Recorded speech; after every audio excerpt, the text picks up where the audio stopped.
চুক্তির নাম new start.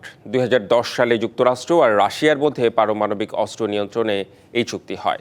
২০২১ সালে ৫ বছরের জন্য নবায়ন করা হয় সেই চুক্তি। তারই মেয়াদ শেষ হয়ে গেল। তবে বিশ্ব শান্তি ও নিরাপত্তার জন্য ভয়াবহ মুহূর্ত আখ্যা দিয়ে দুই দেশকে দ্রুত নতুন একটি চুক্তিতে পৌঁছানোর আহ্বান জানিয়েছেন জাতিসংঘ মহাসচিব আন্তোনিও গুতেরেস।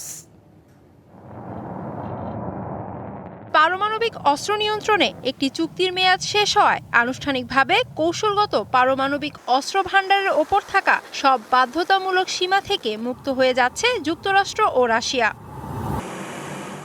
চুক্তির মেয়াদ শেষ হওয়ার ঠিক আগে চীনের প্রেসিডেন্ট শি জিনপিং এর সঙ্গে ফোন আলাপে রুশ প্রেসিডেন্ট ভ্লাদিমির পুতিন বলেন, রাশিয়া পরিস্থিতি বিবেচনায় দায়িত্বশীল সিদ্ধান্ত নেবে। ক্রেমলিনের সহকারী ইউরি উশাকভ জানান, পুতিন আগেই ১ বছরের জন্য চুক্তির শর্ত মেনে চলার প্রস্তাব দিলেও ওয়াশিংটনের পক্ষ থেকে আনুষ্ঠানিকভাবে সাড়া মেলেনি।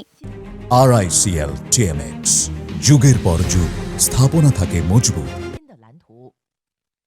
অন্যদিকে ভবিষ্যতে যে কোনো অস্ত্র নিয়ন্ত্রণ চুক্তিতে চীনকে অন্তর্ভুক্ত করার দাবি জানিয়েছে যুক্তরাষ্ট্র। দেশটির পররাষ্ট্রমন্ত্রী মার্কো রুবিও বলেন, চীনের দ্রুত বাড়তে থাকা পারমাণবিক সক্ষমতাকে উপেক্ষা করে ২১ শতাব্দীতে কার্যকর অস্ত্র নিয়ন্ত্রণ সম্ভব নয়। এদিকে যুক্তরাষ্ট্র ও রাশিয়ার মধ্যে শেষ কার্যকর পারমাণবিক অস্ত্র নিয়ন্ত্রণ চুক্তি শেষ হওয়ায় বিশ্ব নিরাপত্তা এক সংকটময় অধ্যায়ে প্রবেশ করেছে বলে সতর্ক করেছেন জাতিসংঘ মহাসচিব আন্তোনিও গুতেরেস।